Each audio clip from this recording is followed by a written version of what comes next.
بسم اللہ الرحمن الرحیم حسبي ربي جل الله ما في قلبي غير الله نور محمد صلى الله لا إله إلا الله حسبي ربي جل الله ما في قلبي. سورہ ہود کی آیت نمبر 95 تک ہم نے پڑھا تھا اور آج 96 سے آگے بڑھیں گے. اعوذ باللہ من الشیطان الرجیم وَلَقَدْ أَرْسَلْنَا مُوسَىٰ بِآيَاتِنَا وَسُلْطَانٍ مُبِينٍ إِلَىٰ فِرْعَوْنَ وَمَلَئِهِ. فرمایا اور بے تحقیق ہم نے بھیجا موسیٰ کو اپنی نشانیوں اور واضح دلیل کے ساتھ إِلَىٰ فرعون کی طرف وملائہ اور اس کے درباریوں یا اس کے وڈیروں سرداروں کی طرف. فاتبعوا امر فرعون پس انہوں نے پیروی کی فرعون کے امر کی. وما امر فرعون برشید اور فرعون کا حکم عقل کے مطابق نہ تھا. یہاں حضرت موسیٰ علیہ السلام کا تذکرہ گزشتہ مختلف انبیاء کا تذکرہ ہوا اور مختلف قوموں کا تذکرہ ہوا. حضرت ابراہیم، قوم لوط اور قوم سمود، حضرت شعیب علیہ السلام کا تذکرہ ہوا اور اب حضرت موسیٰ علیہ السلام کا تذکرہ کہ حضرت موسیٰ علیہ السلام فرعون کی طرف گئے. تو یہاں فرمایا کہ اللہ تعالیٰ نے حضرت موسیٰ کو بھیجا، ہم نے بھیجا موسیٰ کو اپنی نشانیوں کے ساتھ. حضرت موسیٰ کو کچھ نشانیاں یعنی کچھ معجزات عنایت کیے گئے تھے اور جیسے عصا جو تھا حضرت موسیٰ کا عصا جو اژدہا میں بدل جاتا تھا، ید بیضا اپنا ہاتھ جو ہے وہ باہر کی طرف نکالتے تھے تو وہ چمکنے لگتا تھا جیسے نور، جیسے کہ اسے نور نکل رہا ہے. اور اس کے علاوہ بھی بہت ساری ایسی نشانیاں جو کہ بعد میں قوم فرعون پر بلاؤں اور مصیبتوں کی صورت میں نازل ہوتی رہیں، جن کو قرآن نے مختلف آیات میں بیان کیا ہے کہ کبھی ان پر طوفان آتے، کہیں جوؤں کا عذاب آ جاتا، کہیں خون کا عذاب آ جاتا، کہیں مینڈکوں کا عذاب آ جاتا ہے، مختلف طرح کے، تاکہ یہ لوگ کہیں ایمان لے آئیں. جب بھی ان کے اوپر یہ عذاب آتا، مشکل آتی، تو بھاگے حضرت موسیٰ کے پاس آتے اور کہتے کہ اے موسیٰ آپ ہمارے لیے دعا کریں اور اپنے رب سے تقاضا کریں کہ یہ عذاب ہم سے ٹل جائے تو ہم ایمان لے آئیں گے. حضرت موسیٰ دعا کرتے، وہ عذاب ٹل جاتا، لیکن پھر بھی وہ ایمان لے کے نہ آتے تھے. پھر دوسرا عذاب تھا. اس طرح سے مختلف قوم فرعون پر عذاب آتے رہے. تو یہ وہ تمام نشانیاں تھیں جو اللہ تعالیٰ نے حضرت موسیٰ کو عنایت کی. اور فرمایا سلطان مبین کہ واضح دلیل، واضح معجزہ عنایت فرمایا. البتہ اب یہ واضح معجزہ کیا تھا، اس کے بارے میں بعض نے کہا کہ یہ حضرت موسیٰ کا عصا تھا، کہ حضرت موسیٰ کا عصا جو کہ اژدہا میں بدل جاتا تھا اور جس کی وجہ سے ہی جادوگر بھی ایمان لے کے آ گئے کہ ان کی رسیوں کو اس سے نگل لیا اور پھر جادوگر ایمان لے کے آئے، کچھ لوگ ایمان لے کے آئے حضرت موسیٰ پر. تو یہ سلطان المبین ایک واضح جو ہے وہ دلیل تھی، ایک بڑا معجزہ تھا جو کہ عقل اور فہم پر غالب آ جاتا تھا. اور فرمایا کہ یہ حضرت موسیٰ کو یہ ہماری آیات اور جو واضح دلیل لے کر فرعون کی طرف اور اس کے سردار کی طرف ہم نے بھیجا کہ جو اس کے حکم کے تابع تھے.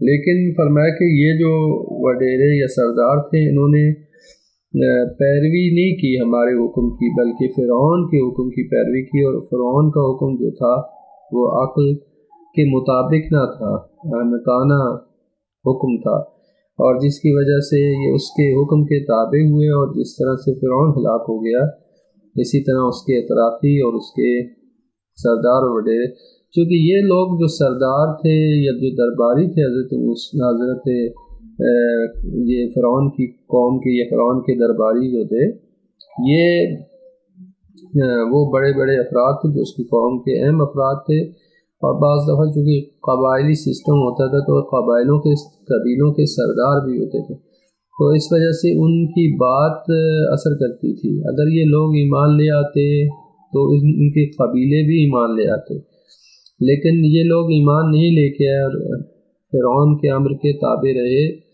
جس کی وجہ سے ان کے نیچے والے جو افراد تھے جو کہ ان کے تابع تھے وہ بھی ایمان لے کے نہیں آئے۔ تو پھر اسی طرح سے یہ پورا سیٹ اپ کہ یہ فرعون کے امر کے تابع رہے درباری اور یہ وڈیرے، جس کی وجہ سے پوری قوم جو ہے وہ ان کے تابع رہی اور ایمان لے کے نہ آئی، فرعونی ایمان لے کے نہ آئے۔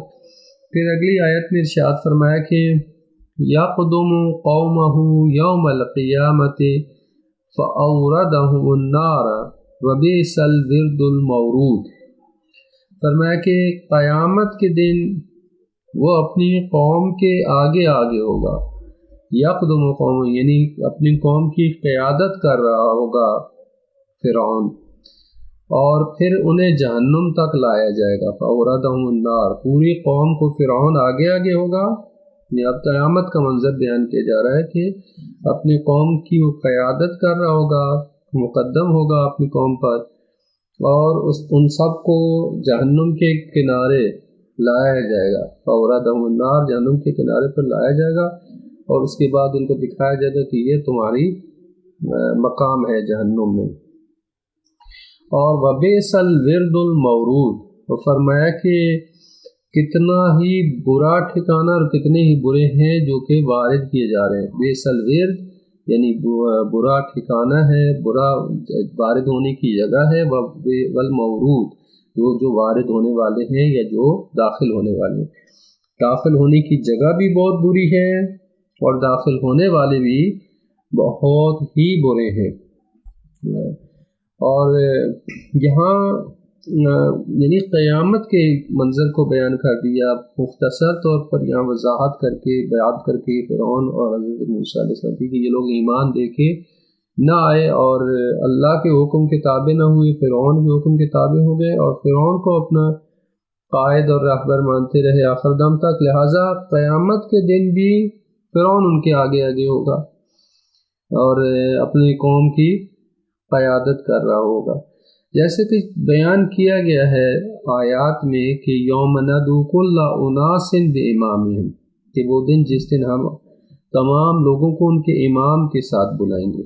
اب کوئی امام باطل امام کو مانتا ہے یا کوئی حق امام کو مانتا ہے، جیسا جس نے امام بنایا ہے، ٹھیک ہے، وہ اسی اپنے امام کے ساتھ، یعنی جو بھی جس کو وہ مانتا ہے، جس کو اپنا بڑا مانتا ہے اور جس کی بات پر عمل کرتا ہے وہ اس کا امام ہے، ٹھیک ہے، جو جس کی بات پر عمل پیرا ہوتا ہے وہ امام ہے، یعنی اصل پوائنٹ کس چیز میں، اصل معیار عمل میں ہے، ٹھیک ہے، ماننے یا نہ ماننے، مثال کے طور پر میں فلاں کو بڑا مانتا ہوں لیکن اس کی بات کو فالو نہیں کرتا تو وہ میرا امام نہیں ہو سکتا۔ امام کب ہوگا کہ جب اس کی بات کو فالو کریں، جیسے کہ جو باطل عقیدے کے اوپر ہیں اور باطل لوگ ہیں وہ اپنے باطل امام کی بات کو مانتے اور اس پر فالو کرتے ہیں، جس کی وجہ سے وہ ان کا امام ہے، جیسے فرعون کی بات کے وہ تابع ہو گئے اور فرعون کی بات کو انہوں نے مانا اور موسیٰ کی بات کو ٹھکرا دیا تو فرعون ان کا امام ہو گیا۔ اسی طرح امام حق کے بارے میں بھی یہی ہے کہ اگر امام حق کی بات کو مانے یعنی اس کو فالو کرے تو امام ہوگا، ٹھیک ہے، یعنی اصل مہم ہے فالوور ہونا، ٹھیک ہے، صرف ماننا کافی نہیں ہے۔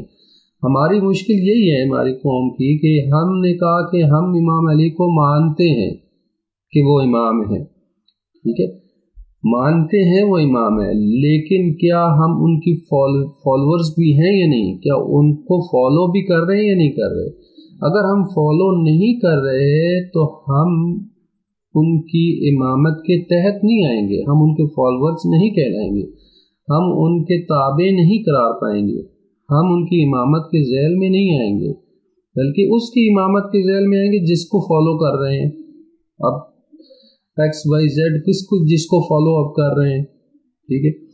اور اسی وجہ سے کہا گیا کہ بہت سارے لوگ ایسے ہیں جو دنیا میں تو مثلا کہتے رہے ہیں کہ ہم فلاں کو مانتے ہیں، فلاں کو مانتے ہیں، لیکن عمل میں وہ فالو کر رہے ہوتے ہیں کسی اور بندے کو، تو اسی کے ساتھ ان کو معشور کیا جائے گا، اس کی قیادت میں ان کو لایا جائے گا۔ وہ تعجب کرے گا، تو کہے گا کہ میں تو اس کو نہیں مانتا۔ کہا نہیں، تم اس کو فالو کرتے تھے، ٹھیک ہے۔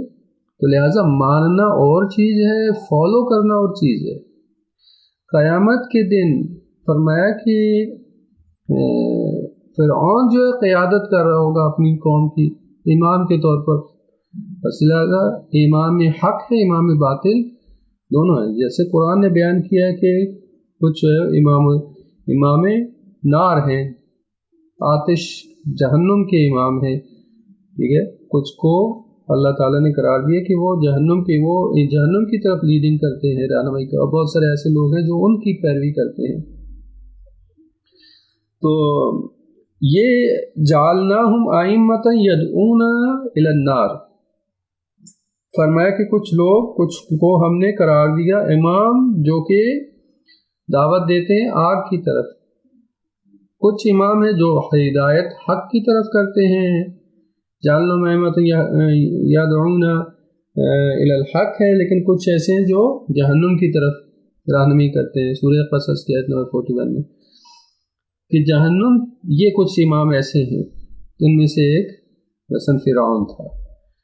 تو پس امام حق اور امام باطل جو ہے دونوں موجود ہیں، اور دونوں ہم ان کی صف میں شامل ہونا اور ان کی اتباع میں آنا ضروری ہے۔ اگر امام حق کی اتباع میں نہ آئیں تو ہم ان کے فالورز نہیں قرار پا سکتے۔ اسی وجہ سے تو پیغمبر نے جو فرمایا کہ مثل اہل بیت کمثل سفینۃ نوح، میری اہل بیت کی مثال سفینہ نوح کی طرح ہے، تو یہ نہیں فرمایا کہ جو انہیں قبول کر لے اور جو ان کی پہچان کر لے تو وہ نجات پائے گا، نہیں، فرمایا کہ فمن راکبہ، جو اس سفینے پر سوار ہوگا تو وہ نجات پائے گا۔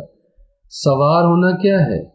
سوار ہونا یہ کہ آپ ان کی جماعت میں شامل ہو گئے، ان کے فالوور بن گئے، ان کے تابع بن جائیں، ٹھیک ہے۔ ہم اگر سائیڈ پہ اس سفینہ، اس جیسے حضرت نوح علیہ السلام کی کشتی کے اوپر جو سوار ہوئے، وہ یعنی جو فالورز تھے حضرت نوح کے، وہی کامیاب ہوئے، وہی انہوں نے نجات پائی۔ اور حتیٰ حضرت نوح کے بیٹے بھی، باوجود اس کے کہ حضرت نوح کے بیٹا تھا، لیکن حضرت نوح کی بات نہیں مانی اور کشتی پہ سوار نہیں ہوا تو غرق ہو گیا، ٹھیک ہے۔ تو اسی سے یہ پتہ چلتا ہے کہ سوار ہونا چاہیے۔ رسول خدا نے فرمایا کہ جو سوار ہوگا، یعنی کیا ہوگا؟ یعنی جو فالوور ہوگا تو وہ نجات پائے گا۔